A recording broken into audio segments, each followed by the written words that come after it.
Tātad es esmu tas dīvainais Džeks, kas jums stāstīs par lidošiem šķīvīšiem. Jūs visi droši vien tā arī domājat, ka tā būs. Tā, astronomi tātad, vai tie kāda izgāšanās man varētu būt priekšā, bet sāksim.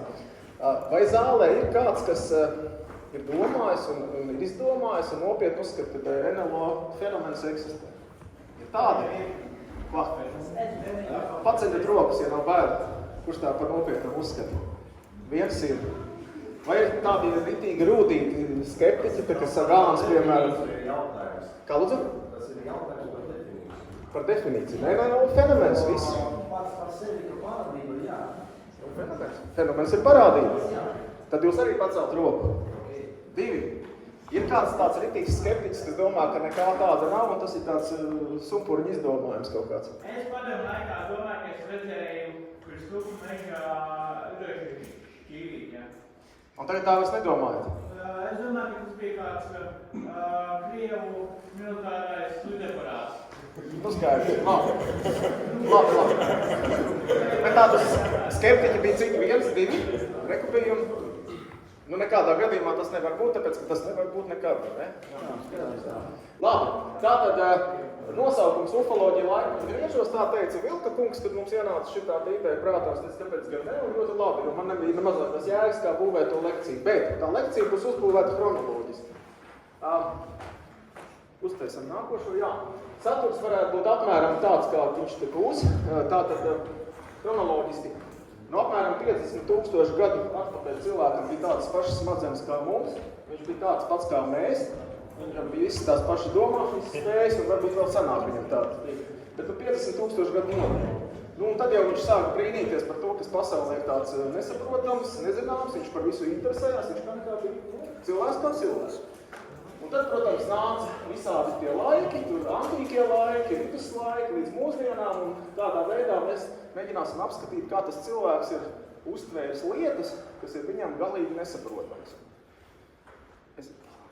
Tātad, kas ir ufoloģija?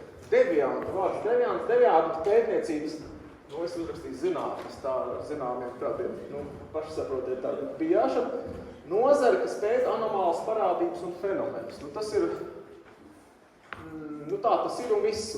Un kas tad viņu tie izpētes objekts, tātad ir NLO fenomens un plašākā nozīmē visas anomālās parādības. Tā skaitā ar cilvēku psihi saistītās, un tās ar cilvēku psihi saistītās, tās ir ļoti, ļoti daudz un ļoti, ļoti neparastas. Par zinātni, kas tad viņu padara par zinātni? Piemēram, teoloģija ir zinātne? Protams. Nē. Nē, tā ir reliģijas pētniecība. Teoloģija ir zinātne par Dievu, bet vai eksistē objekts Dievs? Vai mēs varam teikt, ka tāds objekts ir? Jā, mēs nevaram pierādīt ne, ka viņš ir, ne, ka viņš nav, ne? Jā, tātad es nezinu, vai teoloģija varētu notiekt. Es teiktu, ka tā nav zinātne. Uzaicinām uz teoloģisku pētījumu, un pēc tam, kad nevar vairs redzēt debesis. Labi, bet ufoloģija varētu būt, zinātnes objekta dēļ viņa varētu būt zinātne, tad, ja viņai būtu šis objekts, NLO fenomens. Ja mēs uzskatām, ka fenomena šāda nav, tad tāda lieta nevar būt. Labi. Tā, tad, jā, protams, par attiecīgu metožu pielietošanu. Zinātniskās metodas pielietošana ufoloģijā, viņa nav neiespējama, bet viņa ir stipri apgrūtināta. Es vēlāk mēģināšu teikt, kāpēc. Jā, tātad, zināmas grūtības ir, jā. Tātad, bet, ir tā, ka mūsdienās zinām daļa anomālo parādību zinātne atzīst. To es arī tā kā mēģināšu tu parādīt tālāk. Tālāk, jā. Terminoloģija. Tātad pats NLO, nezināms lidojošs objekts. Jā, tātad latviski. Angliski UFO, tātad Unknown Flying Object, un spāniski ir OVNI. Objekto, volador, no identificado. Man spāņu izrunājuši vārds. Tātad, kur tāds termins radās? Viņš radās no amerikāņu valdības projekta Zilās grāmatas.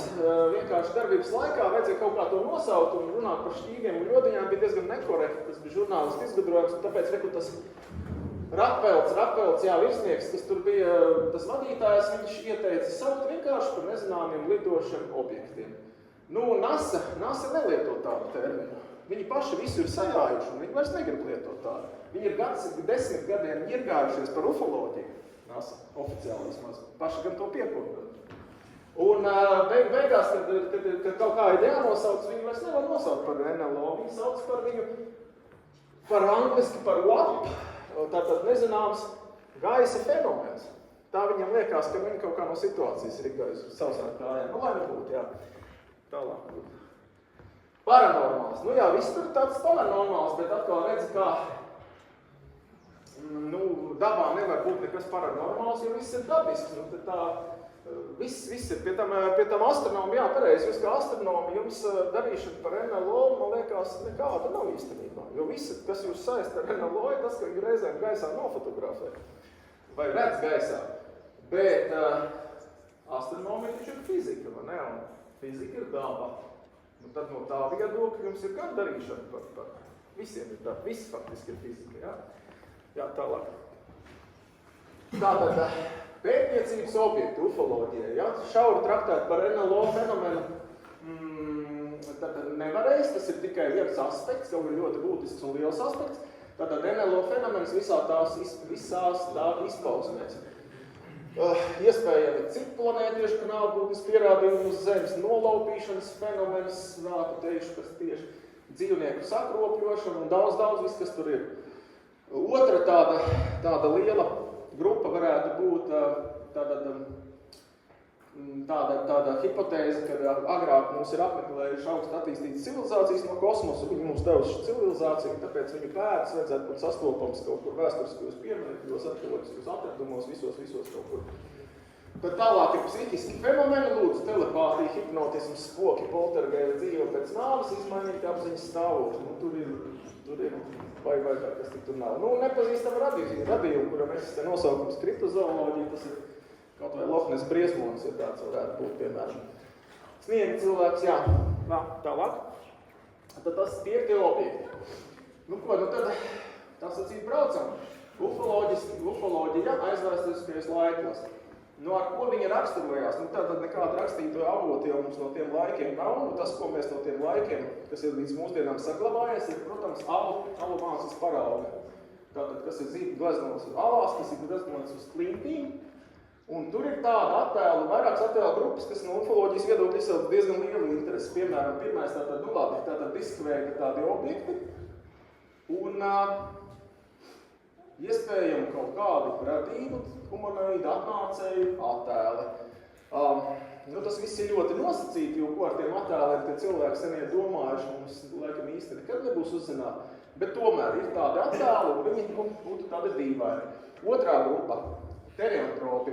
Attēlot teriantropi, faktiski cilvēku dzīvnieki. Un tā ir liela grupa attēlu, tā ir ļoti interesanta grupa attēlu. Viņi mums daudz ko jau pasaka par tiem laikiem. Vēlāk par to vēl varēs tur tālāk višķi parunāt. Tātad Āfrikā tas bija diezgan standarti, bija antilopu cilvēks, Eiropā bisoņu cilvēks, no Māju Meksika, tie gan nav arhīskie laiki, jaguāru cilvēks, bet apmēram no tās pašas sērijas. Un tad ir tāda grupa kā punktu, līnijas, ornamentu virtenes, restītes, visi iespējamie tādi uzturīši, kas ir sazīmēti alās, tos pētnieki nosaukuši par fosfēriem, jeb entopiskiem fenomeniem. Arī tālāk. Tā kā gaismas uzplaiksnība. Kas ir fosfēri?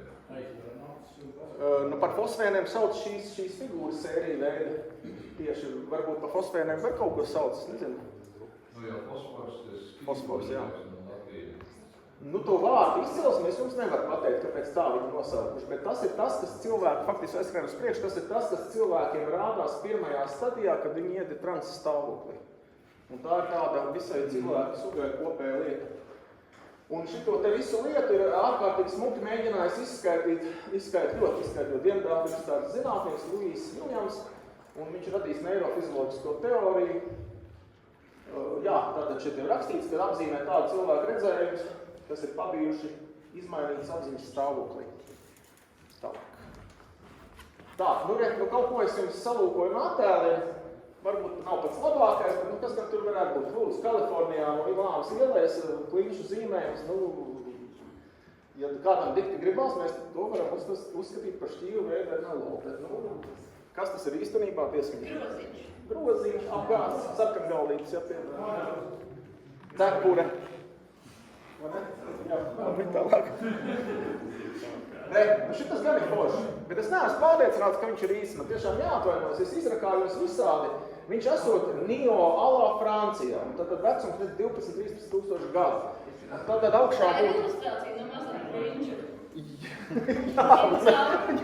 Jā, nākošā bildē būs zilonis, čūski, kas norīza ziloni. Jā, nu redzi, un starp citu, ja runājam par tiem fosfēriem, tad apakšējās punkta rindas ir tas, kas ir tie fosfēri, entopiskie fenomeni. Tālāk.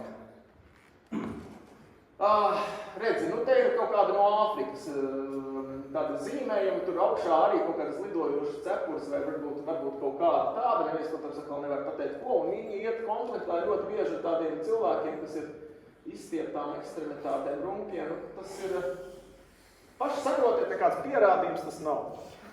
Tas ir tie dīvaini zīmējumi, un nekas mums rosina kaut ko kādreiz iedomāties. Jā. Lūk, piemēram, šitas jau pišķi man interesantāks no Itālijā tāda Kamonikas ielējā ļoti daudz petroglifu, un šie ir tādi foršākie duelanti, viņi arheologi nosaukuši. Nu, rokās ir kaut kādi bēķi, ap galvām ir tā kā, nezinu, kiveres ar maziem radziņiem, stariņiem, nu, domājot, ko gribiet. Nu, atnācēji, kas atnācēji, kādam patīk. Tā. Tikai 700 gadu vecs zīmējums, bet man viņš tā patīk, ka es nolēmu ielikt jau tik smuks ar tādiem radziņiem, nu, arī kā citāts ir labi. Nu, šitas ir lielais Marsa dievs, tā viņš ir nosaucis, ir Alžīrijas, tas ir plakana kalni, tur ir, man liekas, ka, jā, kad atvārsnī vēl kādreiz grāmata bija, tas ir fresku meklējumos, tur bija tāds arheologs Franču. Un tur ļoti daudz, un šis ir, piemēram, tāds, nu, ko ar to atkal cilvēki ir domājuši sevi, nu, kā tas būtu, jā. Labi, tālāk. Jā, tas ir Japāņu, tā ir pirms Japāņu, faktiski figūriņa, tad, kad Japāņi vēl nebija Japāņi, bet Japāņu salās dzīvoja citi cilvēki, tad viņi šādas figūriņas taisīja, nu, daži saskata viņās skafandru, pie tam, te nevar redzēt, viņam nav roku plaukstu un kāju, viņš tur tā kā tukšs skafandrs. Ļoti, kas ar to domāts, nezinām, bet viņas ir diezgan daudz un diezgan vecas. Tad tāds vēl, piemēram, no veciem laikiem. Tā, nu, tagad par to otru zīmējumu grupu, kas ir teriantropi, tad cilvēku dzīvnieku attēlojumi. Nu, šis ir ļoti tāds tipisks zīmējums, to uzzīmēs Abats Brēls, savā laikā liela autoritāte alu kunšu mākslā, un tur ir apvienots tātad, rakstīts pūces asta, putna knābis, iespējams tās pašas pūces, vilka ausis, brieža ragi, zirgāsta, lauvas nagi, apakšdaļa ķermeņa kājas no cilvēka. Kādreiz, es atceros, padomu laikā vēstures grāmatā seno laiku vēsturi, tur tieši šis zīmējums bija. Tur vienkārši bija rakstīts, ka tas ir šamanis, kas ir pārģērbies briežvārdā, un viss. Bet tagad mēs to satamies mazliet savādāk. Tātad, jā, tas domājums ir šamaņa tēls, gan tas ir, kas nonācis izmainīt apziņas stāvoklī ceļošanai citu pasaulēs. Nu, tas ir tā pārsvarā šos teriantropus arī skaidro tagad. Tālāk. Ufoloģija antīkajos laikos. Kas mums no tiem laikiem? Nu, mums ir mitoloģija, daudz visādi nostāsti arī par lidojošiem aparātiem, tad dievu kari, sengrieķi un senēdieši pārsvarā. Senēdiešiem ir raksturīgas tās vimānas, tie apraksti ir diezgan pārsteidzoši, tur ir minēti dīvaina veida ieroči, dīvaina veida pārvietošanās līdzekļi, viņi patiešām tur ir minēti. Tāds kurjos, ka tad, kad angļi, kas tur bija vācieši angļi, kas pirmie tulkoja visas tās mahābharātas, viņi daudzas vietas vienkārši izlaida tulkojumā un uzrakstīja, šādu vietu tulkot nav vērts, jo tā satura vienus vienības izdomājumus. Nu, tātad par šiem lidaparātiem. Tas savu laiku tā bija.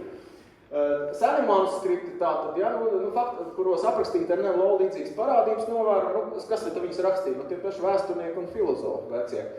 No senajiem manuskriptiem parasti viņa tūlīju manuskriptu, bet viss izskatās, ka tas ir tāds interneta izgudrojums, tāda nemaz neeksistē. Tātad, nu jā, tālāk. Tātad vecāko, ko es tā spēju apmēram tā dabūt, tas ir Anaksagors, kas jau ir tā kā, kas tas ir 5. gadsimts pirms mūsu ēras, filozofs no Mazāzijas. Un viņam ir tāda esseja, kur viņš raksta, ka vairākas dienas pēc kārtas novēroja debesīs lidojumu vai karājumies dažādu tulko neparastu gaismu izstarojušu objektu baļķu formā. Nu, nekāds dumājs viņš nebija, jo viņš ir pirmais apjautas, ka Zeme riņķo ap sauli, bet varbūt, ka nav pirmais, es nezinu, jums astronomiem labāk varbūt būs zināms. Varbūt ir pirmais, jā? Jā, pirmais izteica panspermijas teoriju, dzīvības izplatīšanās, un man liels pārsteigums, ka tāda panspermijas teorija pašlaik ir galvenā, ko arī zinātnieki uzskata. Pirmotnējais buljons kaut kā ir tā kā atkritis. Labi, tālāk. Nav gluži tā. Jā, labi, varbūt nav gluži tā, jā. Platons. Platons, Atlantīdas stāsta radītājs. Viņam interesants tāds citāts, ka dēmoni ir rase, kas pārspēj cilvēkus, bet pakļaujas dieviem. Viņi tika radīti, lai novērotu cilvēkus un viņa darbus. Ko viņš ar to ir domājis? Sazinu. Bet tieši šāda pati, piemēram, definīcija ir arābu mitoloģijā, viņi raksturo džinus šādā veidā. Gandrīz vai identiski. Tātad, jā, Platonam tāda lieta. Labi, tālāk. Plūtars ir sarakstījis šausmīgi daudz visu ko. Tur ir par debesu parādībām pirms Fārsalas kaujas, Pompejs ar Cēzaru, kur cīnās, tad tur tas izraisa apjukumu, zinām, tur tajās karotāju aprindās. Un viņiem ir pat stāsts, kad nogalinātu puķi atvelk uz Romas fórumu un apskatē romiešu. Sazinu, ko par to domā. Tad viņam paralēli dzīves aprakstā Sulas, tas ir nākamais, tas Romas diktators. Viņam viņš apraksta tikšanos ar satīru, kas man atgādina kaut kādu sniega cilvēku paveidi, varētu izteikties. Viņi tiešām tur tā ir aprakstīts. Var sakot, Sula gatavojas pārcelties no Dienvidslāvijas tā zemē, no tās teritorijas uz Itāliju, apvienīgi pussalu un uzbrukt Romai. Un viņam atveda zem krūma aizmigušu satīru, izlūki noķēruši. Viņi tagad pratinās to satīru. Un viņi visādi viņam uzdod jautājumus, bet tas satīrs neko nevar runāt. Viņš kaut ko īd un mēt un neko nevar parunāt. Un tas Sula, kā jau tajā laikā cilvēki daudz lietas tāds mākļicīgi uzskata par nelaimes pazīmēm, un viņš šausmīgi uztraucās par to. Un tur teica tā, ka viņš liek patriekt to satīru. Un tad tas satīrs kaut kur nezinu, var klājot pēc tā. Labi, tālāk. Jūlijs Obestvīns. Viņu daudzi, viņš ir rakstījis no vienas vietas tikai un vienīgi par neparādām parādībām. Par normālām lietām viņš gandrīz laikam nav rakstījis. Bet vienīgais, kas liecina, ka viņš vispār ir eksistējis, ir tāda viena grāmatiņa. Un tā ir apmēram, tā kā viņš varētu būt 4. gadsimta cilvēks, un viņu uzskata par pirmo ufologu. Jā, lai būtu. Tālāk. Tā, ufoloģija viduslaikos. Vai, sakarā ar tumšajiem viduslaikiem tur ir ļoti daudz visādu dīvainu lietu. Raganu un burvju histēriju, to mēs visi esam dzirdējuši, tad pieņēma kaut kādus pilnīgi nenormālus apmērus, vai ne, tika dedzinātas, slīcinātas, ne tikai sievietes, burvi arī, un visiem tika piedāvātas burvestības, raganisms un visādas lietas, un tur par to tā. Bet tad feļu stāsta, protams, kas ir ļoti interesanta Eiropas tādas kultūras sastāvdaļa, īpaši viduslaikos. Debesu zīmes tik visādas redzētas un tulkotas. Tad bija silfu debesu ceļojumi. Vienu laiku Francijā ir tādi apraksti, ka laižās no debesīm kaut kādi kuģi. Tur tāds bīskaps Agobārs, Lionas bīskaps, vai kas viņš bija, viņš ar viņiem runājās, un tur ir kaut kādi radījumi iekšā, un tas izraisa vispārēju paniku. Ļoti dīvainas arī visādas lietas ir uzrakstītas vecajās kronikās. Un arī dīvaini objekti attēlojumi gleznās tāms priekšu. Par tām raganām es neko daudz negribu, bet reku tādas gleznas, tikai dažas. Svētā mīta sludināšana. Un tur augšā ir reku tāds objektīvs, kur tā debesis redzam neliels, tāds uz pulksteni 11. Un tāds stariņš no viņas, un tā ir, tur iekšā tas stars tā kā iet uz dievmāti, kas tā kā taisās dzemdēt Jēzu. Tā reliģiskas tādas ievieras tādas glezna, bet patiešām grūti iedomāties, ar ko tomēr, kas ir domāts ar to objektu. Tālāk. Vēl viena tāda Madonna un Svēto Džovanu, un arī viņai tāds jocīgs objektīvs aizmugurē ir. Jā, iespējamais autors, tāds Domeniko, nezinu tālāk. Un tādas gleznas, kā bija iepriekš, viņas ir apmēram kādas, vairāki 10. labi zināmas, droši vien kādas vēl mazāk zināmas. Šis atkal ir citas gleznīcību paraugs no viduslaikiem. Tā ir tipiska Bizantijas tipa tāda svētbilde, freskas faktiski, jā, pareizticīgo klosterī, kas atrodas Kosovā. Serbu pareizticīgo klosteris, Bečans klosteris. Un, ja bizantiešiem klasiski bija augšējos stūros divos norādīt sauli un mēnesi, tad šeit tas saule un mēnesi ir iegūst tādas kaut kādas ļoti tehnogēniskas formas un ļoti neparasts attēlojums katrā ziņā. Arī tātad viss, ko varam iedomāties, ka tie tomēr kaut kādi lidojuši objekti, tur iekšā ir cilvēki, viņiem pat rokas uz kaut kādiem, vienam uz kaut kādiem kloķiem, tam līdzīgi. Labi, tālāk. Jā, fejas stāsti. Nu, ja kāds iedomājas no Andersena un laikiem, ka fejas ir tādas jaukas sievietes ar brīnumu nuliņām, kas aptēlina bēdīgas meitenes, tad tas ir maldīgs priekšstats. Feju stāsti bija ļoti izplatīti viduslaika Eiropā. Viņi bija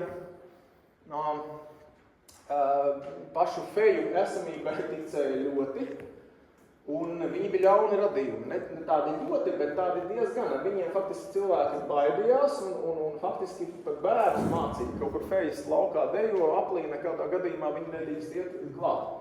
Un tas ir interesanti, vēl no 20. gadsimta sākuma etnogrāfi ir ievākuši stāstus, kura cilvēki atcerās redzējuši fejas dejojam laukos. Etnogrāfi tiešām tādi ir, es esmu lasījis. Fejas, ko tad dara tādas? Viņas ir iebīgās tādas zog cilvēkus, pieaugušus, bet pat ir iebīgākā lieta, ka viņš šūpuļos apmaina bērnus. Paņem veselo bērnu un noliek savu tādu riebeklīti vietā, kas ir pīkstīgs, slimīgs, neaug, nēd un kašķīgs un visiem uz nerviem spēlē. Un turpat ir skotu balādes par to sacerētas. Kaut kā ļoti jocīgi, ka tā ir tāda ļoti izplatīta lieta, kā bijusi folklorā daudz bērns par to. Jā, tad viņi noved savā valstībā, dejo apļos un interesanti, viņas stāstos notiek laika nobīdes. Tā bildīte tad ir, ja, kur viens, tā ir īra pasaka, kur viens laikam velk savu draugu ārā no apļa, kas dejo kopā ar fejām. Tātad interesanti paskrienot uz priekšu modernajā ufoloģijā Žaks Valla, kas ir viens no nopietnajiem ufologiem. Patiešām viņš ir akadēmisks zinātnieks, ir astrofizikas un plus vēl ufologs. Izdeva grāmatu ceļojums uz Magoniju. Magonija tāda mistiska, tāda zeme viduslaikos, kaut kāds tāds nosaukums bija ieviesies. Un viņš pirmais sāka runāt par feju stāstu līdzību ar nolaupīšanu stāstiem mūsdienās. Nu, to viņš tā piefiksē tālāk. Tā, jaunajos laikos, nu jā, neko daudz ne, bet tāds Bardzini, Francesco Bardzini, filozofs no Florenzietis, viņš debesīs redzējis diska formu NLO un pirmo reizi nodēvēja to par šķīvīti. Tas pirmtiesības nosaukums pieder tieši viņam, cik zināms. Tālāk. Tā, nu tad sākās jaunajos laikos un gan tuvāk mūsdienām sākās daudz dažādu psihisku eksperimentu un visādu meklējumu. Un, protams, viens no tādiem ir hipnotisms. Protams, hipnotisms ir pazīstams no šamanismu laikiem. Ieviešana transā ir bijusi daudz kultūru pamatā, bet pirmois tādā Eiropas zinātnes skatījumā par to ierunājās profesors ārsts no Vīnes, Mesmers, un diezgan ilgu laiku šos visu parādības sauc par mesmerismu. 20. gadsimtā hipnoze kļuva, es tikai tagad runāju mikrofonā. 20. gadsimtā hipnoze kļuva par ļoti tādu modas preci un ņēmās briesmīgi ar to visu lietu. Un tas bija ļoti izplatīts un, protams, ka tur bija ļoti daudz afēristu un viltnieku visādus tā fauna izdalījās, tā kā tie stāsti mēdz būt paši dažādākie. Bet, protams, hipnotisms kā parādība ir ārkārtīgi interesanta un ļoti noslēpumaina, un mēs maz ko tomēr vēl joprojām varam par to visu pateikt. Ufoloģijā interesanti, kad ar hipnozē transā, hipnotiskajā miegā noveda tos cilvēkus, kas ir bijuši nolaupīti, tā sacīt, viņi ir uzskatīti par nolaupīti, un viņiem tādā veidā restaurē iepriekšējo notikumu gaitu ar hipnozes palīdzību. Jā,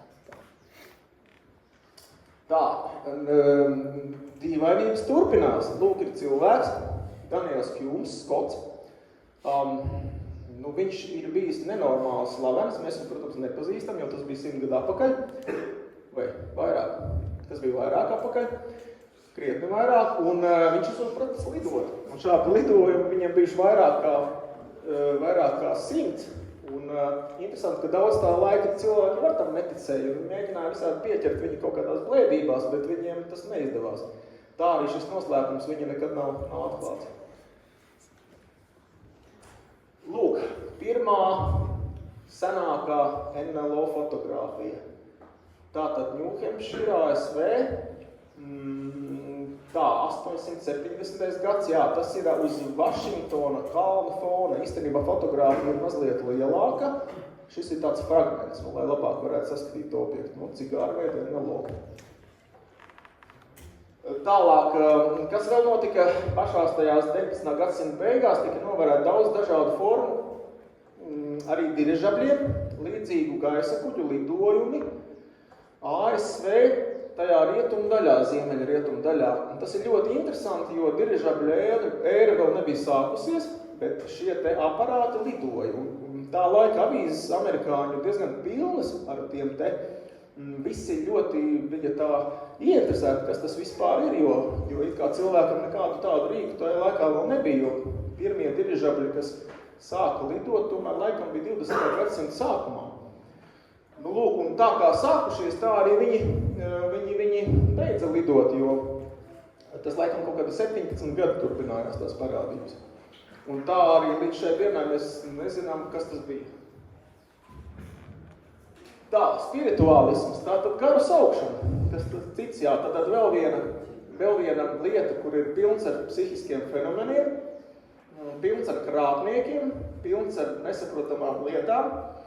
Tātad to jau, protams, tāpat tās jau arhaiskos laikos kaut ko tādu praktizēja, tas ir līdz mūsu dienām, tas ir vēl joprojām saglabājies.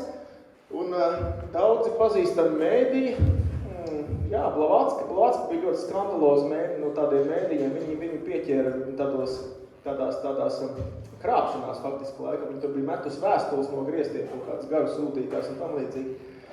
Var sakot, spirituālisti jau nekur nav pazuduši un kopumā to garu pasauli viņi pētas 130 gadu. Un interesanti, ka spirituālisms ir attīstījies kā atsevišķs filozofijas veids. Es gan nezinu mūsdienās nekādus pārstāvus, bet tāda lieta vēsturē ir bijusi. Jā, un tātad, no ufoloģijas viedokļa spirituālisms ir ļoti interesants kā psikas fenomena pētītājs. Ezotēriskās sektas, man vienkārši jāpiemina, bet man negribās iedziļināties, un tā arī bija viens pilnīgs trakums, viņa bija pilna Eiropa par šādām lietām, teozofijas, teozofijas biedrības, te neesmu pareizi ierakstījis. Tā bija Blavatskas, un vēl bija tāda parādība kā zelta rītaus, un tie bija hermētiķi, un viņi bija Berlīnē, Londonā ļoti spēcīgas grupas, tur bija sabiedrībā pazīstami cilvēki. Vispār, kad palas, ko viņi ir darījuši un kā viņi ir uzskatījuši, tad smadzenes mezglā var sasiesties. Diezgan grūti noticēt tam, ko viņi tur raksta. Jā, bet tas bija pilnīgi jau vājprātam līdzīgas tādas, kustības pilnīgi. Jā, lūdzu. Modernā ufoloģija. Modernā ufoloģija, tātad, ar ko viņi raksturojas? Pirmie mēģinājumi kaut ko sistematizēt un aplūkot kaut kādu klasifikāciju visām tām parādībām un mēģināt saprast, kurienes tās kājas vispār aug tajā lietai. Arvien vieglāk bija apmainīties ar informāciju, drukātā vārta veidā, pēc tam arī, protams, datortehnika, visu pēc otrā pasaules kara. Tātad, un ir arī pirmie mēģinājumi pelnīt ar šīs tēmas palīdzību, ar publikācijām, ar grāmatām. Pirmais, Čārls Hoisfords, tātad pirmais cilvēks, kas ir radījis pirmo katalogu, neparastu parādību. Viņš bija Amerikas holandietis, tātad, un uzskatāms par mūsdienu ufoloģijas pamatvecēju. Strādājis par žurnālistu, pēc tam, kad ticis pie kaut kādas nelielas rocības, sācis rakstīt un ir sarakstījis vairākas grāmatas, 4 laikam, kurās ir apskatījis visu, ko vien varēja. Gan varžu lietus, gan dīvainu objektu lidojumus, gan bioloģiskas kroplības reti sastopams. Un savācis ap 40 000 neparastu epizodu. 40,000, tas mazliet ir, jā. Tad, jā, te vēl tātad viņš anomālistikas pionē, tātad 40,000 epizodes, kuras sadalīs 1300 sadaļās. Abrīnojami. Es nevaru iedomāties, kā var nosaukt 300 sadaļas, bet acīmredzot var. Jā, nu tagad redz, ugunīgas bumbas, varžu lietas, anomāla lieta, poltergeisti, jā. Cilvēku pašaizteikšanās, jā. Kas tik viss te nav? Jā, viņam ir piedara termins super Saragasu jūra, ar to viņš ir domājis, kad pasaules uzbūve eksistē kaut kāds dīvains, mistisks līmenis, kurā var sakarāties kaut kāds, 10,000 vārdas, piemēram, kas var nobirt vienā vietā. Tāds viņa paša radīts termins, ko īsti es paskaidrot nemaz nevaru. Nu jā, un teleportācija, piemēram, šis termins piedara viņam, tas ir viņš izgudrojis to. Tālāk. Tā, nu redz, un ko viņš ir teicis? Es domāju, mēs esam kāda īpašums. Es pat teiktu, mēs kādam piedaram. Jo kādreiz mūsu planēta bija nepiedaroša zeme, kuru pētīja un kolonizēja citas pasaules, savstarpēji cīnoties par to, bet tā atrodas kāda valdījumā. Šie kāda valda pār šo zemi un pārējie ir brīdināti. Tā viņš ir rakstījis. Nu tāda mazliet paranoiska tā, bet viņiem ir radies tāds iespējas, ka kāds par mūs valda un kāds ar mums spēlējās, varbūt, jā. Labi. Tā, nu tad 14. gados. Ufoloģija kā zinātnes nozare. Varētu būt iebildumi par to zinātnes jau zinu, bet kā tāda pētniecības laba nozare sāk attīstīties 60. gados nopietnāk. Foo Fighteri. Tur tālāk būs bildītas uzbrukums Losandželosai, Roswell visi dzirdējuši, Kenneth Arnolda sensacionālais NLO novērojums un pilota Mantela pēdējais lidojums. Tātad tālāk, pēc kārtas. Otrā pasaules kara laikā, gan virs Klusā okeāna, gan arī virs Eiropas kauja tā areāla, bieži vien gan vācu lidotāji, gan sabiedrotie pamanīja ugunīgas bumbas. Un viņi vienmēr domāja, ka tā ir pretinieks slepenais ierocis. Un šitā pirmā tā ir zināma, no kurienes tā ir Japāņu lidmašīnas nofotografēts ar tādām ugunīgām bumbām. Tātad kvalitāte, protams, attēli ir tāda, kā viņi tur varēja būt. Otrā bilde man vienkārši nav zināma, kur viņi ir tapusi. Un viņas iesauc par Foo Fighteriem, ugunīgie cīnītāji. Tāda grupa pat laikam ir Foo Fighters, ja? Manis Rīgā pat ciemojās, ja? Tālāk. Los Andželosas bombardēšana, ārkārtīgi interesanti tāda epizode no otrā pasaules kara. 42. gadā, jau pēc Pearl Harboras un pēc kaut kādiem Japāņu zemūdeņu un aviācijas uzbrukumiem, vienu naksniņu virs Los Andželosas parādās daudz ugunīgas bumbiņas. Un amerikāņi pamatot uzskata, ka tie ir Japāņi, un ka tur būs bumbošana. Amerikāņi šauj, cik spēka pa to visu, šauj, bet beigās nekas nošauts nav. Un tā arī tās bumbiņas pazuda, un tā arī mēs nezinām, kas tas bija. Un Japāņi nekad nav atzinušies, ka viņi kaut ko tādu darījuši. Un tādas dīvānas epizodes visāds ir bijuši. Jā, tālāk. Kenneth Arnolda lidojums. Tas ir pagrieziena punkts ufoloģijā. Jo no šī brīža par to visu sāk nopietni runāt tomēr. Tas notika 47. gada Jāņu dienā. Vašingtonas pavalstī virs Kaskāžu kalniem. Viņš bija profesionāls lidotājs, viņš lidoja un pamanīja 9 diska formas NLO. Tie pārvietojās tādā virknē. Reizēm raksta, ka viņi esot kustējušies tā kā akmeņi pa ūdeņi, tad ir palecieriem. Tātad novērtēja, kā jau profesionāls pilots, viņš varēja novērtēt viņu ātrumu 2700 km/h. Tajā laikā tā lidot nevarēja nekas. Es pat nezinu, vai tagad kaut kas var lidot atmosfērā tāds. Cik ir kaut kādiem migiem, kaut kādiem F-16 ātrums, 900 pāri. Nu jā. Krietni vairāk, jā, tagad jau ne. Bet 2700 diez vai sasniedz. Kas lido, bet Kaldu? 71. Tomēr, nu labi. Bet tie ir daži reti. Daži reti izņēmumi. Tie piloti nedzīvo droši vien ilgi, tās pārslodzes ir laikam šausmīgas. Nu jā, un tas viss 47. gadā. Viņš to pastāstīja presē, un žurnālisti ļoti uztvēra, un par to visur rakstīja, visi amerikāņi ļoti šūmējās par to. Un tā, pēc tam, tagad mēs retrospektīvi varam noteikt, ka tā bija modernās ufoloģijas dzimšanas diena. Un interesanti, ka viņš savas dzīves laikā vēl ir daudz reižu redzējis NLO, teikts 10 un pat nofilmējis esot. Žurnālistiem viņš viņas nosauca par bļodiņām, bet žurnālisti uzrakstīja, ka tie ir šķīvīši. Un no tā brīža aizgāja plaši pazīstam, ka tie ir lidojušie šķīvīši. Rozvelas incidents man viņš nepatīk, tāpēc, ka viņš ir tik šausmīgi. Nu, kaut kas tur notika, kaut kas nenotika, bet viņš ir tik šausmīgi, tik šausmīgi dezinformācija tur ir bijusi ar to visu, un tik šausmīgi ir... Kaldu? Gads nepareizi. Jā.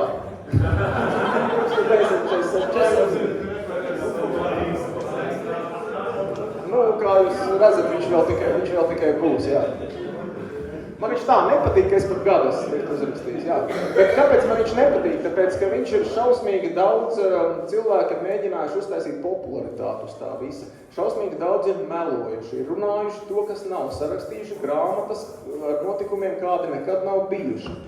Un valdība izmantoja Amerikas viņu, lai diskreditētu jebkuras tās ufoloģiskās domas par to visu. Jo nekādas, mana pārliecība, ka nekādas materiālas aplūs no lidojušiem šķīviešiem būtu nevar. Par to atkal bišķi vēlāk. Labi, tālāk. Bet tad notika tāda lieta, kā 48. gadā, tātad 7. janvārī, iedzīvotāji ziņoja, kad ir parādījies liels NLO debesīs, un amerikāņu armija pacēla 5 lidmašīnas gaisā. Viss tas beidzās ar to, 4 apgriezās, bet viena turpināja sekot šim NLO, un beidzās traģiski, abi piloti ar visu lidmašīnu gāja bojā. Detaļas nav atklātas vēl joprojām, bet šis fakts paliek fakts, ka tā ir pirmā lidmašīna, kas ir gājusi bojā, saskaroties ar NLO. Vismaz tādu, kas mums par to tiešām ir zināms. Un tam bija lielas sekas šai lietai. Tālāk. Sekas bija tādas, kad Amerikas valdība sāka organizēt cipīšu projektu, mēs tā uzrakstījām. Tātad projektus, kas pētīs, kas šitai visai lietai pievērsīs nopietnāku uzmanību. 3 tādi projekti ir zināmi diezgan labi, ir zināmi cilvēki, kas tur bija, ir zināmi, ko viņi apmēram darīja, un tad vēl vesela virkne dažādu projektu, par kuriem nevar pateikt, vai tas ir izdomāts, varbūt kāds ir kaut ko atkal samelojis, vai tā ir tāda dezinformācija. Tad pirmais, protams, zīme, pēc tam niknums un zilā grāmata. Zilā grāmata ir vairāk dzirdēts. Tātad tālāk. Tas ir jūsu kolēģis. Protams, ka par to cikplanētiešu visu to versiju aizdomājās pavisam nopietni zinātnieki tā laika, jo tas ir ļoti fascinējoši, tomēr nebūtu visumā vieniem. Un kaut kādas vienkārši darba pusdienu sarunā ar kolēģiem, 50. gada vasarā, Fermi, fiziķis, ir, kaut kā droši vien viņi par to ir runājuši, viņš ir izsaucies, bet kur tad viņi ir? To ir tā mazliet sakārtojot šo frāzi, par paradoksu pārveidot, ja ārpuszemes civilizācija ir tik daudz, tad kur tad viņas ir? Un tas ir ļoti pamatots jautājums, jo, ja šīs civilizācijas ir tik varenas, ka viņas spēja atbraukt pie mums no kaut kādiem tūkstošiem gaismas gadu attālu līdz mums, tad viņām būtu jāspēj tā pārveidot apkārtējā vidi ap sevi kaut kādi astroinženierijas projekti, ka mums tas būtu jāredz. Tā it kā būtu loģiski, bet mēs neko tādu neredzam. Un tad nepavēlt, Fermi ir iegriezies, bet kur tad viņi ir pie joda? Tālāk ir vēl viena ļoti interesanta lieta, kas ir, protams, ir psihisks fenomens, un tie ir kontaktieri. Kad 20. gadsimtā pēc 2. pasaules kara, tajā 2. gadsimta pusē, ļoti daudz cilvēku, kas apgalvo, ka viņi ir tikušies ar cikplanētiešiem, vai ar kaut kādām līdzīgām būtnēm, un sarakstīts ir vesels lērums ar dažādi vēstījumi, kas pārsvarā satur tādas pacifistiskas notis, kad par zemes bojāju, par resursu izsmelšanu, par kaut kādām ezotēriski tādām humānām lietām. jēgas tam visam nekādas nav. Bet kā parādība jāpiemina, un slavenākais no tiem bija tātad Amerikas polis Adamskis, kas publicēja arī daudz foto uzņēmumus. Viņš stāstīja, ka viņam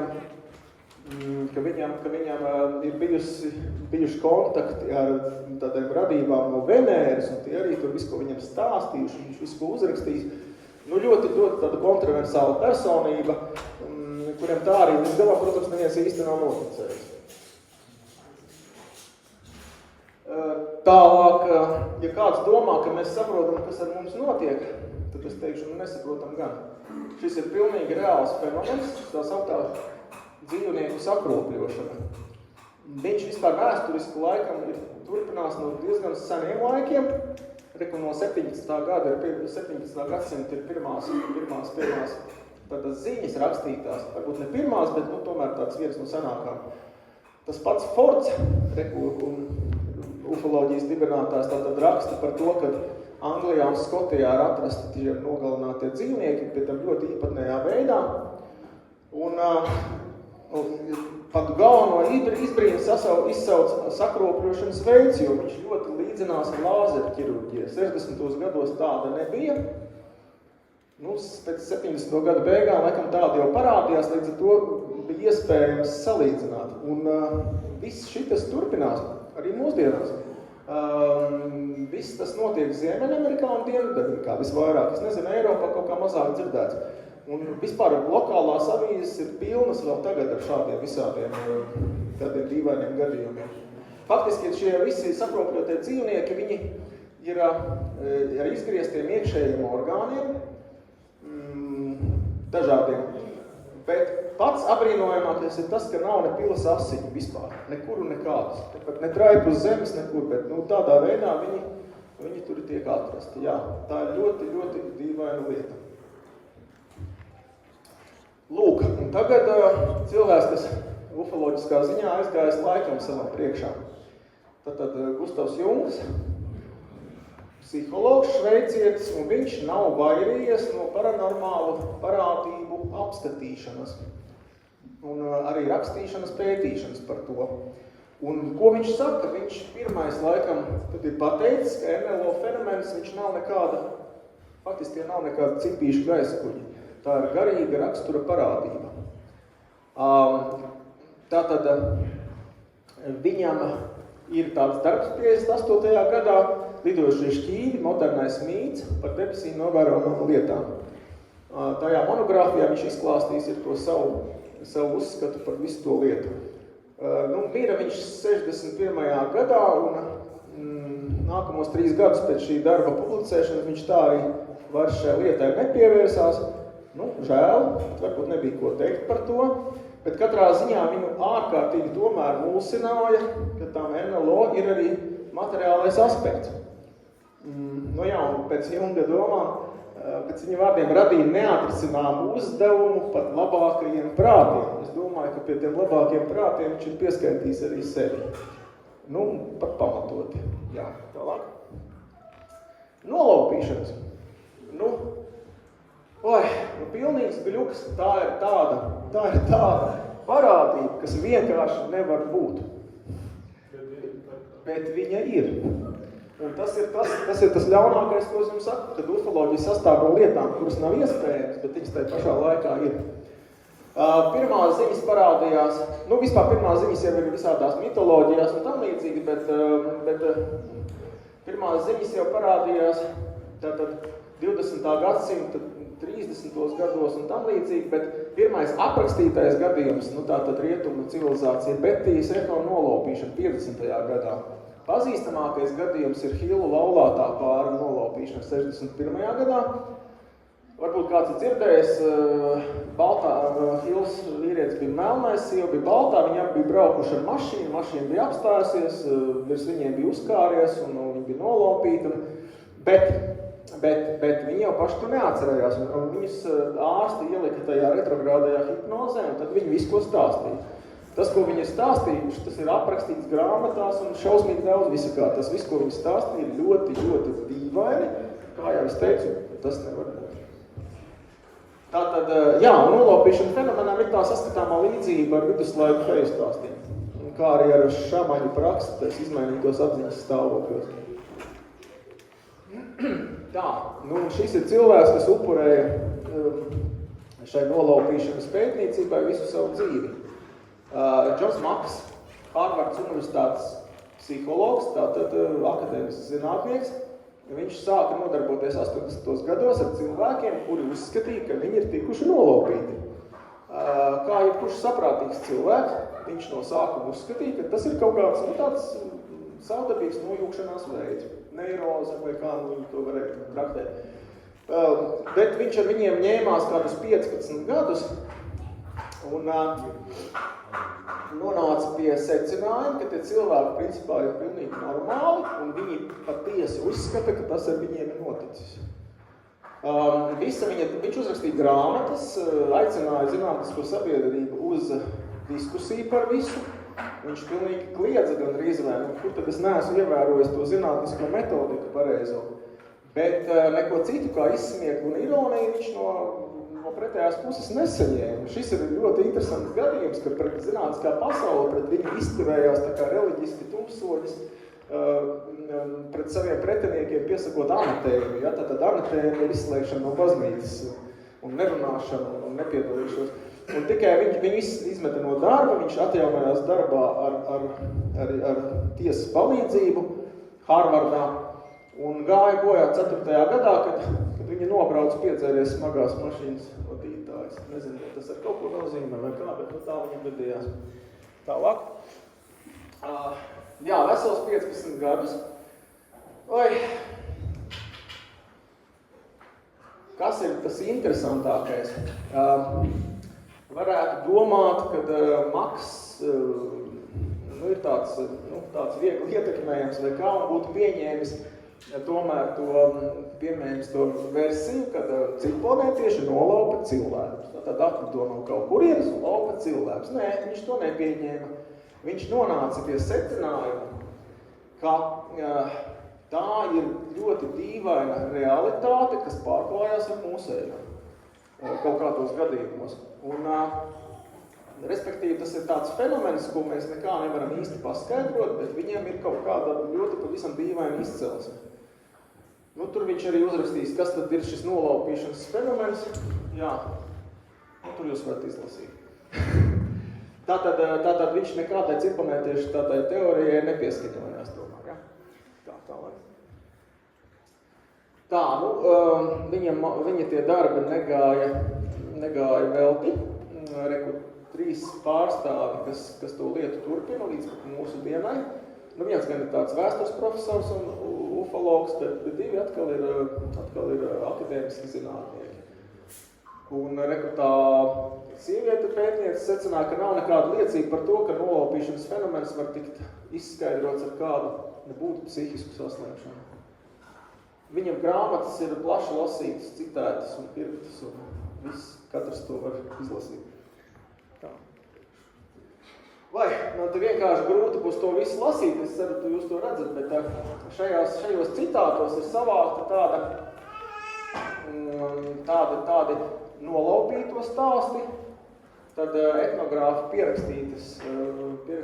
pierakstītas tāda dati no šamaņiem, un jā, to arī, ko stāsta ciltas primitīvās, un jau rekur arī ir nolaupītais Džo, piemēram, Moka pacients. Un tur ir tādas kopējas, visur tādas kopējas daudz lietas redzams, ka ir veikti tādi, tā kā medicīniski eksperimenti šamanismu gadījumā, tas iniciācijas gadījumā, tie ir tādi ļoti sāpīgi cilvēki izjaukšana pa daļām tajā transa stāvoklī. Pēc tam tāda savākšana, kaut kādu implantu iedēstīšana, un tas visos šajos tematos, viņš ir biezā slānī, viņš ir tas viss ir tik ļoti neparasti, kad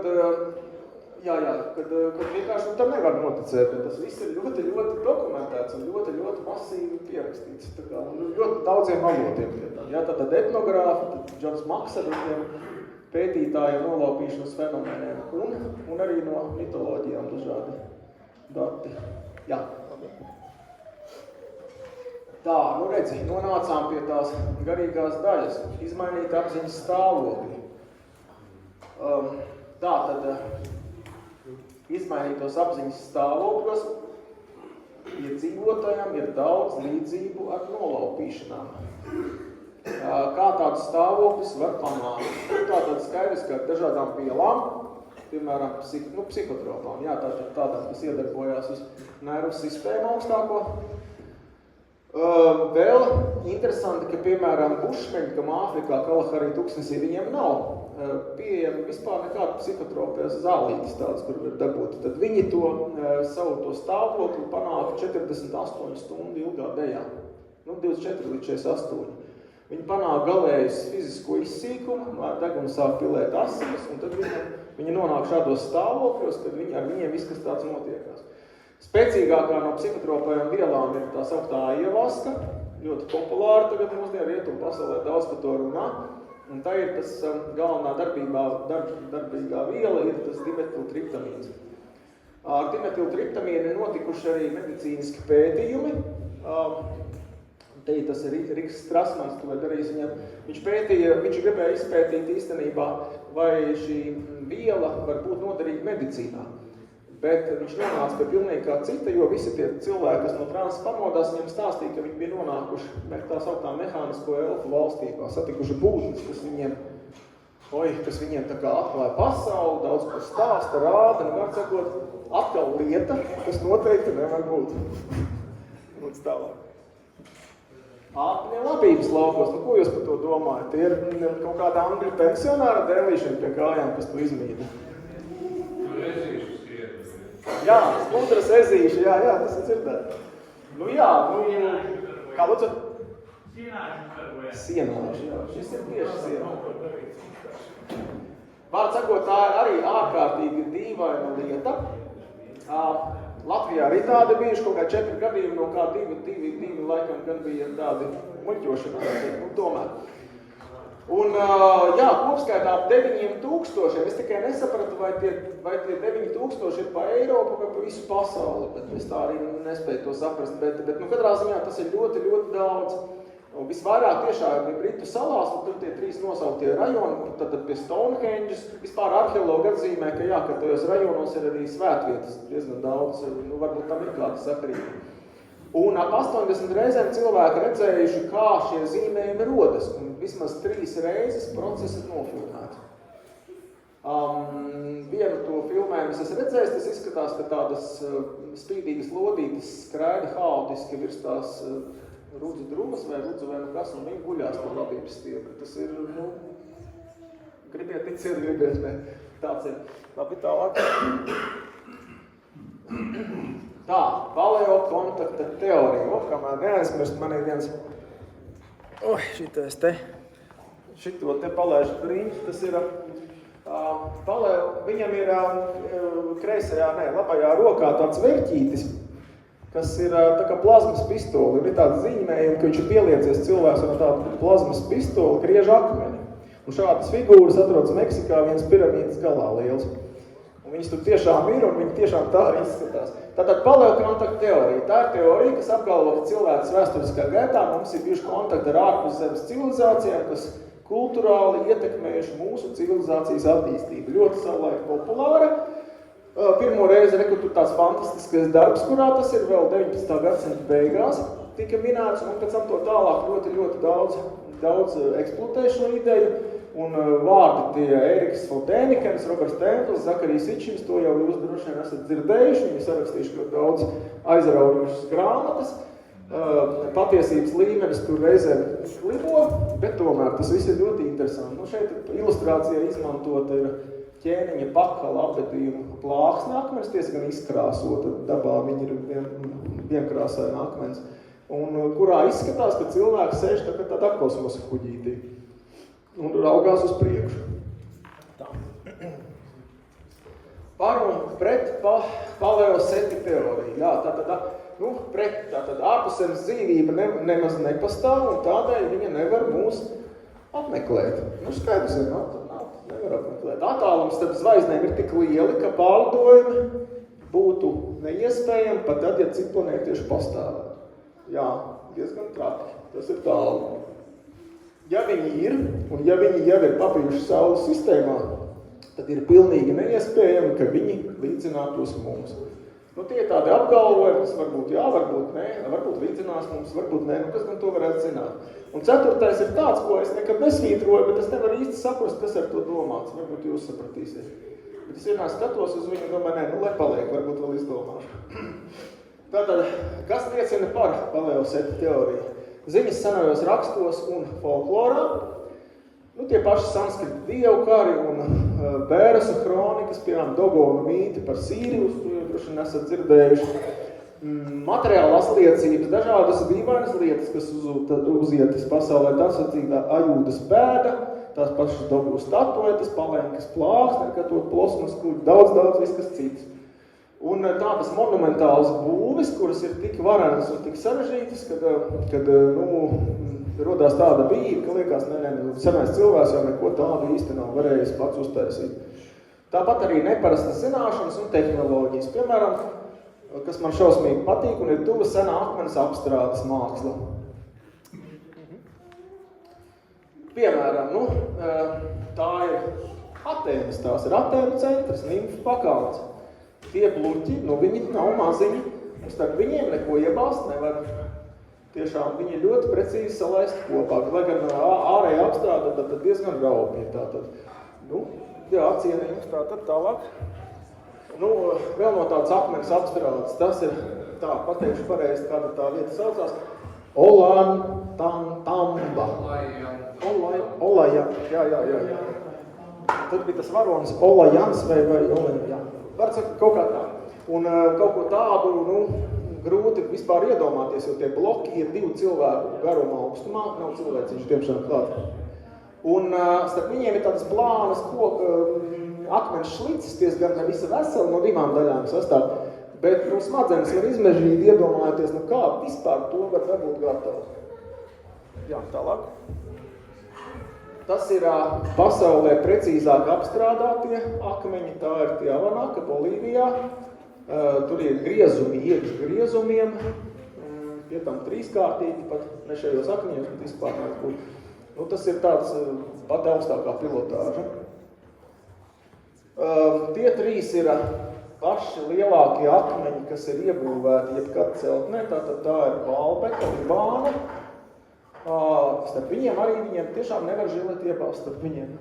Un svars viņiem ir mazliet zem 1000 tonām, trilitoni tiek saukti. It kā nav tālu, bet tagad tur dusmīgais Hezbollahs, tā vienkārši neaizbrauks, neaptāstīs, bet labi, citreiz tālāk. Un te ir pilnīgi klasiska tāda Dienvidamerikas siena, Kusko centrā, slavens akmens, tas ir visiem viņš ļoti patīk, 12 skālnes viņiem ir. Jā, un, ziniet, akmens ir tāda vienkārša lieta, mēs viņu zinām daudz un sen, un kā viņš ir apstrādāts, lai viņu var dabūt tā labi salikt kopā, nekur neviens jums to nepaskaidrot. Tātad, cik mēs maz tomēr zinām par daudzām lietām. Tā vai ufoloģija paliek nopietnāk? Kā man ar laiku es vēl varu mūdēt vai? Nē, nevar. Pēdējā minūte? Tiešām? Labi, tad aiziet. Nopietnāk, nopietnāk, un pats esmu uzrakstījis cilvēkus melnā, lai cik tas nebūtu jocīgi, bet eksistē arī šādi kļūks. Bet cilvēku nolopīšanām arī un mājlopu sakropļošanām arī cilvēki melnā. Labi, tad tālāk, kas tur svarīgāks tāds ir? Šie te 2 akadēmiski zinātnieki, tas pa labi, tas ir Žaks Vāle, astrofiziķis, viņam NASA bija pielaida pilnīgi visam, un man liekas, pie 40 gadiem viņš pētīs MLO problemātiku no NASAs. Tas ir Haineks. Haineks piedalījās visos 3 valdības projektos. Pie viņa pienāca īri pelēkos Latmales svētkos un teica, Hainekungs, ko jūs domājat par citplanētiešiem un šķīvīšiem? Viņš teica, ka tas viss ir bleķis. Un tad teica, jūs mums darat, nākat lūdzu vadīt mūsu projektu. Tālāk? Tas ir Haineks, jā. Viņš ir amerikāņu tātad ufoloģijas pamatlicējs, viens no, vai pat pamatlicējs. Tālāk. Haineks sniedza NLO definīciju. Izlasiet, lūdzu. Nevar parunāt vai? Tālāk. Žaks Valle, jā, Žaks Valle, viņš radīja pilnīgāko gadu katalogu, kontaktu katalogu ar šitādām visādām NLO lietām. Un no viņa ļoti daudz tagad vadās, viņi izmanto viņa citēt. Viņš arī sāka kā pilnīgs skeptiķis. Un Vallem arī piedara tie vārdi, kad uzskats, ka NLO ir citplanētiešu gaisa kuģi, pārvietošanās līdzekļi, tā viņš teica. Nekas par to neliecina. Pilnīgi nekas. Tas ir cilvēks, ka 40 gadu to ir pētījis. Tālāk. Šitas jums ir labāk zināms nekā man. Es vienkārši viņu te ieliku, jo cilvēks ir sūtījis signālus kosmosā 74. gadā un gaidījis, kad kāds viņam atbildē. Kā jūs domājat, atbildēja viņam kāds? Ko? Atbildēja? Tālāk. Tur bija tas ļoti dīvaini apļi laukos pie tās Chimboltonas observatorijas parādījās Anglijā, kas zīmējums bija ļoti līdzīgs tam, ko sūtīja. Tas ir kaut kāds ļoti grūti saprotams gadījums atkal un tā. Labi, un te ir tas Louis Williams, kas radīja neirofizioloģisko teoriju. Vārds sakot, Dienvidāfrikāņu zinātnieks, un viņam bija kolosāli pazīstama Āfrikas klinšu māksla. Tā pašā laikā viņš arī labi iepazinās ar Eiropas klinšu mākslu un spēja to salīdzināt. Un viņš radīja to teoriju, kuras galvenā būtība ir tāda, kad tie alu zīmējumi, lielā mērā tie dīvainie zīmējumi, ir attainojums tam, ko cilvēki redzēja, ieejot izmainītas apziņas stāvokli. Un tas ir interesanti, bet viņam šo teoriju zinātniskā pasaule diezgan labprāt pieņēma, jo vispār alu mākslas pētīšana bija nogājusi strupceļā, viņi neko nevar izskaidrot. Vienīgais, ka viņš pie ufologiem nekādīgi nepiedara, jo viņš noliedz citu pasauļu esamību. Ja, piemēram, Maks laikam tomēr uzskatīja, ka tās citu pasaules ļoti iespējams pastāv, tad viņš tomēr noliedz. Labi, tālāk. Klintons laikā daudz kas tika izdarīts, lai pastāstītu par tiem visiem notikumiem, kas bija, bet neko lielu viņš tik un tā neizdarīja. Jo visur pretī bija tās birokrātijas nevēlēšanās publicēt tos dokumentus, un amerikāņi faktiski caur tiesām tikai ieguva kaut kādas uzziņas par dažiem gadījumiem. Tā. Cik tad tas lēr? Jā. Nu, te bija tas meteorīts, kas izsauca ļoti lielu laikam ažiotāžu, viņš no Marsa, tā kā var noteikt, ka meteorīts no Marsa pēc tiem ieslēgumiem, tajos porās vai kā. Bet vārdu sakot, viņi paziņoja, ka tam ir dzīvības pazīmes uz šī meteorīta, un tad nu visi tā saviņojās, bet vēlāk noskaidrojās, ka nē, ka tas ir zemes piesārņojums. Bet uz tā pamata tad Bills Klintons piešķīra milzīgus līdzekļus NASA. Un tie pētījumi turpinās tajā virzienā pamatīgi vēl joprojām. Labi, tālāk. Nesakiet, kā ir man jābeidz? Jā, čupakabra. Nu, es nevaru nekā apiet. Puertorikāņi Juka prātā 95. gadā, un tas zīmējums ir no atceliecinieku stāstījumiem. Un tas ir faktiski viena neliela epizode no dzīvnieku saprotīšanas. Kaut gan Puertoriko vispār tiem iedzīvotājiem sena mitoloģijā bija visādi šitie kazu mocītāji un greizītāji diezgan sen pazīstami. Bet, 95. gadā tāds tur esot uzradies. Labi. Jā, Kārters bija viens no tiem. Pirmais Amerikas prezidents, kas paziņoja, ka viņš ir redzējis NLO. Un tad viņi ienaidnieki izmantoja to mazliet, lai viņu kacinātu tajā priekšvēlēšanu kampaņā sauc par NLO prezidentu. Vaikuli ir bijis liecinieki vienam no interesantākiem gadījumiem no jūras pērlē, kad viņi muzicēja. Kaudzu? Jā. Labi. Tas ir tā, Zigmārs Liepiņš, jā. Vienā intervijā viņš ir teicis, ka viņš ir redzējis. Es tev tā pielikt tā, lai tā interesantā. Tālāk. Popkultūrā, pa ko nemaz negribējās runāt, Ernests von Däniken, Zakarijs Sičens un vēl kādu, un, protams, Hollywood ar saviem daudzajām filmām par to visu tālāk. Zakarijs Sičens, jā, tas ir, viņš uzdotās par to, ka viņš Šumera tekstus var lasīt, es gan nevaru saprast, kur viņš to būtu iemācījies, to nekā nevar noskaidrot, viņam ir ļoti daudz grāmatas, bet tas ir ļoti tiešām atkal interesants. Tomēr tā vairāk ir tāda pusfantastika. Bet viņš ir atstājis diezgan lielu nospiedumu uz to apziņu cilvēku. Ēriks von Dēnikens ļoti labi sāka, viņš tieši to paleo to teoriju visvairāk arī bīdīja, bet uz beigām sāka melot. Nu, un kas viņam traucēja turpināt kā sācis? Nē, viņš samelojās gan par Ekvadoras metāla biblioteku, gan par tropām, tādiem maziem cilvēciņiem, kuru abedīm esot atrast kaut kādos Tibetas kalnos. Nu, ļoti žēl. Tālāk. Nu jā, un tas ir trešās pakāpes tuvie kontakti. Spielberga filma, šausmīgi jauka. Tā mēģināja cilvēks iztēloties. Tas ir vēlama tornis Vajomingā. Jā, tas tiešām reāli eksistējoši būve, celtne, tas ir dabas objekts. Un tā cilvēks mēģināja iztēloties pirmo kontaktu. Šis ir pamatojums uz to latviešu izcelsmes pētnieku Alsānu Laimiem. Kurejo? Alsānu Laimi, ķīku pētnieku. Nē, Laimi ir Venecuēlā. Šis ir Vajominga štati, tie ir Amerikas. Jā. Un tā zinātnieka prototips, kas tajā filmā ir, tas ir Žaks Valler. Žaks Valler ir prototips tam zinātniekam, kas ir filmā. Jā. Tālāk? Šo varētu arī pabeigt. Jā, ļoti tā arī mums būs. Kas tur vēl ir? Nē. Tālāk. Nē, tālāk. Jā, es atvainojos, bet šito gan es pateikšu. Te ir NLO fenomens ir zinātniski pierādīts kopš 2019. gada. Šeit ir 3 Amerikas lidmašīnu filmējumi, kuros NLO ir nofilmēts, un Pentagons beidzot ir tiešām tekstā atzīst, ka tie ir viņa filmējumi, un ka tur viss ir taisnība.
Nickel 6-1 Tango Roger, over. Oh, got it! Woohoo! Roger, there's troubleshooting. Did you box moving target? 602. No, I took an auto track. Oh, okay. Oh my gosh, dude. Wow, look at it fly! What the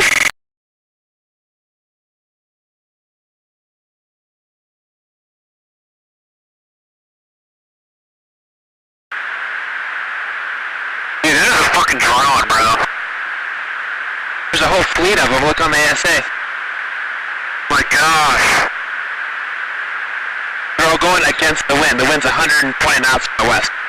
Look at that thing, dude.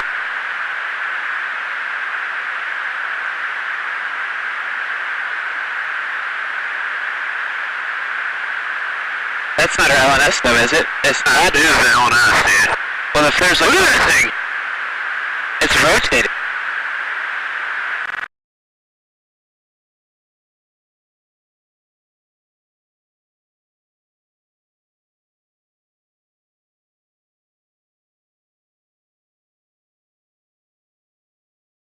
Labi. Paldies par uzmanību.